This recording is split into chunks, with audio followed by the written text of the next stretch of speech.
para isso que eu tenho aqui para oferecer.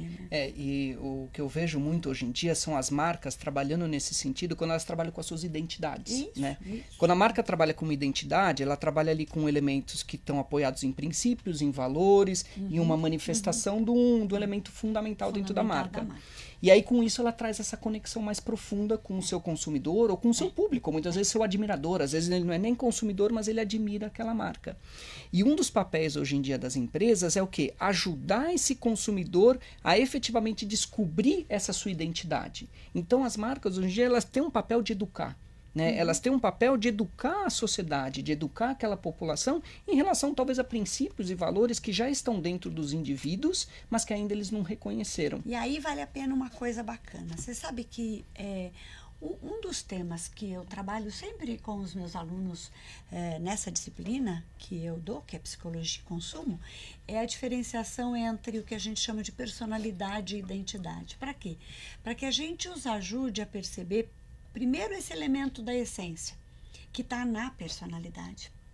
E entender o que a gente chama de transitório, porque ao longo da vida, na medida em que a gente vai vivendo espaços e tempos, né, de criança, adolescente, estudante, pai, mãe e tal, e os famosos personas, isso ele é representado pelas diversas identidades que a gente adota ao longo da vida. Então, na medida em que o consumo ou o trabalho ligado ao consumo começa a tentar se aproximar cada vez mais desse processo de educar e de levar o ser humano para entender a sua essência, ele ajuda o ser humano a entender a sua personalidade, reconhecer em si vontades e desejos, né? E entender por que em determinado momento algo lhe chama e em outro momento aquilo já não tem o menor sentido para ele, né? Que é o reflexo do momento identitário. É verdade. Né? Bel e Lucas, eu vou colocar aqui a primeira participação de hoje à noite aqui no web, da Mariana Copelli, e a pergunta que ela faz é: se cada indivíduo são vários uns, por que as empresas buscam sempre colocar todos os indivíduos em um só perfil? É possível atrair pessoas tão diferentes com uma mesma comunicação?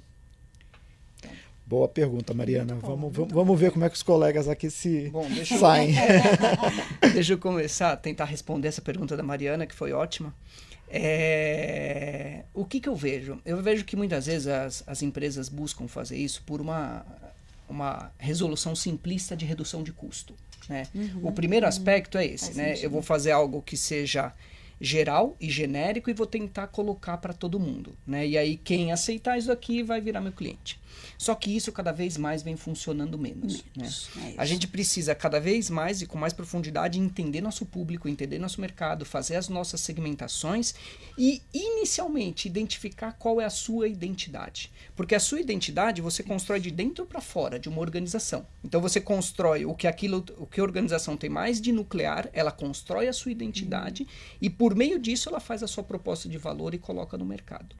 Com isso, ela consegue atrair o maior número de pessoas que estão alinhados com essa identidade.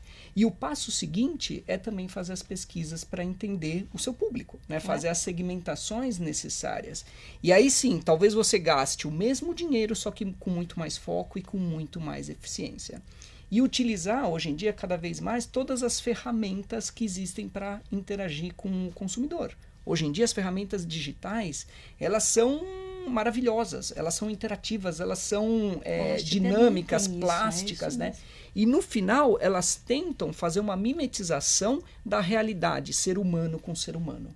Né? É isso que torna isso tão atraente. Talvez no passado era uma dinâmica muito uma direção só, mas a dinâmica atual é uma dinâmica de uma lógica cognitiva confortável.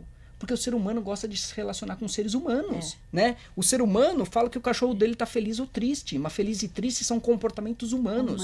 O cachorro nunca falou que fica feliz ou triste, que tem saudades, que não tem, né? A gente coloca lógicas humanas em tudo que a gente se relaciona. E as dinâmicas digitais e sociais, elas trazem esse aspecto que geram muito valor para uma empresa que sabe se comunicar corretamente. E às vezes ela não precisa se comunicar com todos, mas se comunicar com aqueles que realmente têm uma união, têm uma dinâmica positiva de sincronismo de princípios e de valores.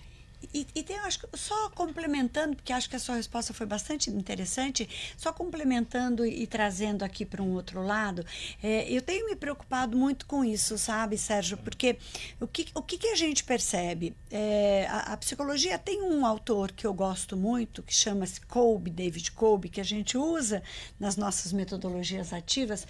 E o Kolbe tem essa abordagem, dizendo que a gente aprende de formas diferentes e que existem formas diferentes, formas humanas diferentes de entender e de interagir com as coisas.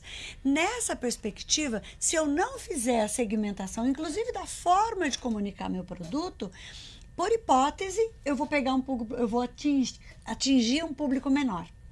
Então, por hipótese, partindo da teoria, a perspectiva de você atingir o maior número de pessoas use mais de uma maneira de se comunicar. Né? Fale do seu produto, daquilo que você está querendo trabalhar de forma distintas, né? Criando perspectiva dessa história do múltiplo, de que somos diferentes, que não olhamos para as coisas da mesma maneira, as coisas não nos atraem da mesma forma, a gente se demora ou se debruça sobre alguma coisa de forma diferente e é chamado a atenção de maneira diferente. Eu até gostaria de colocar uma pergunta para vocês, né? O Lucas tocou muito no assunto do crescimento exponencial aí das mídias digitais. E é uma pergunta que eu gostaria de colocar para vocês, é uma pergunta que muitos alunos que vêm fazer o curso, né, me perguntam.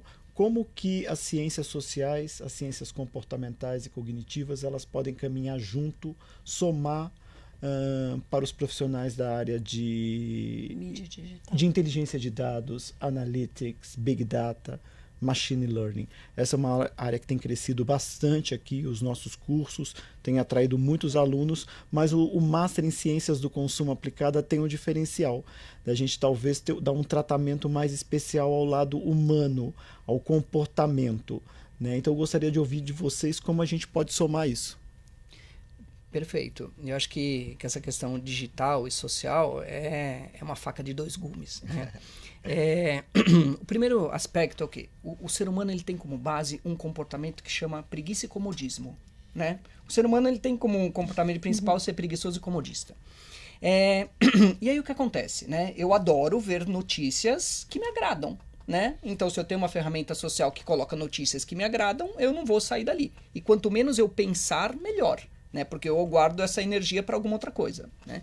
Então, esse é o lado que precisa se prestar muito atenção. Né? Se você não vai criando uma grande tendência de construir uma grande manada.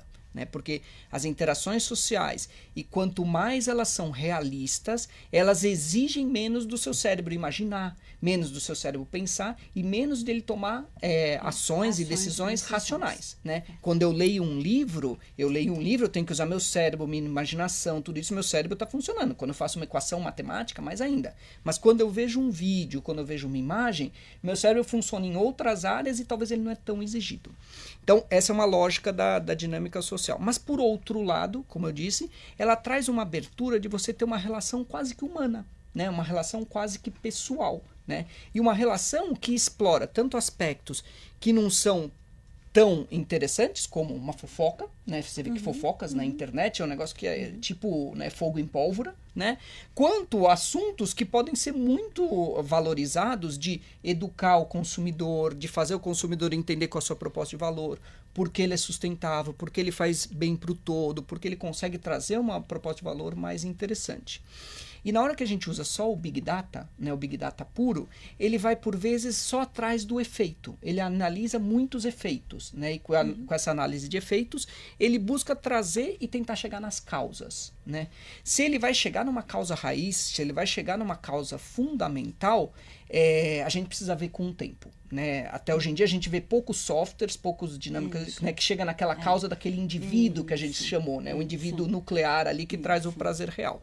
Mas essas respostas que eles trazem, muitas vezes ele é bom para uma grande massa. Ele é bom talvez para um produto de grande massa, mas para produtos mais específicos, para uma inovação ou para produtos que têm uma lógica diferente de interação com o consumidor, talvez ele não traz um resultado tão bom. Então eu vejo que as duas disciplinas elas precisam caminhar em paralelo. Né? Conversar melhor. Isso, é tanto conversar e caminhar juntas. Não é que uma complementa a outra, mas elas precisam caminhar juntas. Tanto de você entender o indivíduo, entender as suas causas, entender as suas regras mais basais de reação, quanto entender os efeitos. Porque esses efeitos, por vezes, passam pelos filtros sociais. E esses filtros sociais vão gerar efetivamente ali uma dinâmica de consumo.